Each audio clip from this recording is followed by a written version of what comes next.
आज 3 महीने से कंटिन्यू वो भी एंट्री कर चुके अपने 5 करोड़ पूल में, बराबर। तो गोवा भी ट्रिप अचीव कर चुके हैं, शिमला भी अचीव कर चुके हैं, वो भी फैमिली के साथ, और साथ साथ आज 5 करोड़ में एंट्री की है हमारे ऐसे योगेश बारिश सर। तो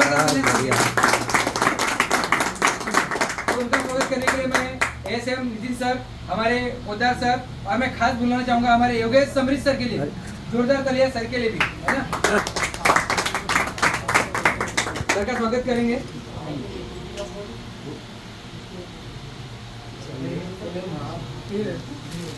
बढ़िया, वेलकम।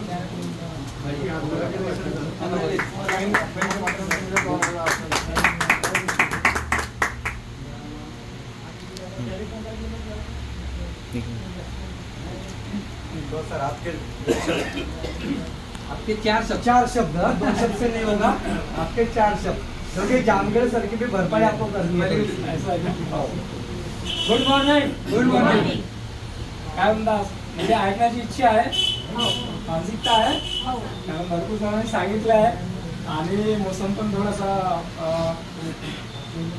कमी जास्त सुरू आहे। माझं नाव योगेश बारे, कांद्रीहून बिलॉंग करतो, सिल्वर डायरेक्टर। मी जवळपास आम्ही 5 वर्ष झाले जवळपास या इंडस्ट्रीमध्ये आहे। अपडाऊन चालत राहते माझं काम। मी एकच काम नाही, मी होमगार्डमध्ये ऑन ड्युटी चालू आहे माझी इंडिया बॉर्डरला आता ड्युटी सुरू आहे, तिथून आलेलं आहे। त्याच्यानंतर शेती आहे माझ्याकडे, जवळपास 7 एकर शेती आहे। माझं 2-3 काम करून पण मी हा पार्ट टाईममध्ये माझं वेस्टेज सुरू आहे, आणि पार्ट टाईममधून पण मी हा काम करत आहे, आणि LOD अचिव्हर पण आहे। माझा हायस्ट चेक आहे 20,000 रुपये।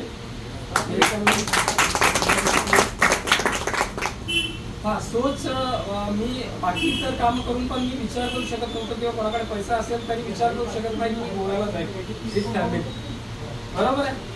तर मी विथ फॅमिली गोवा पण अचिव्ह केला आहे आणि शिमल्याला पण जाऊन आला। एक या वेस्टर्नमधून सोच बनली की आपण काय करू शकतो। आता मला सांगा, जसं सरनी सांगितलं की मी थायलंडला जाऊन आलो, एक शेतकरी कधी विचार करू शकते का? आज कोणाकडे लाखो रुपये असतील घरी पडले तरी तो पण विचार नाही करू शकत का मी थायलंडला जाऊ शकतो, कारण रिझन आहे का त्याच्याकडे? मी जाईन कसा, मी कुठे जाईन, का बरं जाईन, पर्पज आहे का?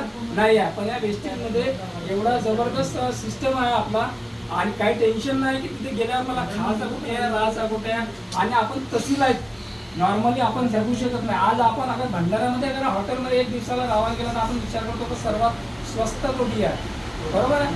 आपण कुठे बाहेर फिरायला गेला विथ फॅमिली, बरोबर आहे, तर आपण काय म्हणतो की एका धर्मशाळा आहे का, म्हणतो ना। पण जे आम्ही तिथं लाईफ जगली आहे, जे 5 स्टार हॉटेलमध्ये राहणं, सर्व गोष्टी अवेलेबल आपल्याकडे, मतलब एक मस्त डेकोरेट सेपरेटली रूम, त्याच्यामध्ये तुम्हाला राहायला खायला पियाला काय टेन्शन, अशी लाईफ आपण पण जगू शकतो, आणि ते स्लोज बनली म्हणून ते आपण बाहेर विचार करू शकतो।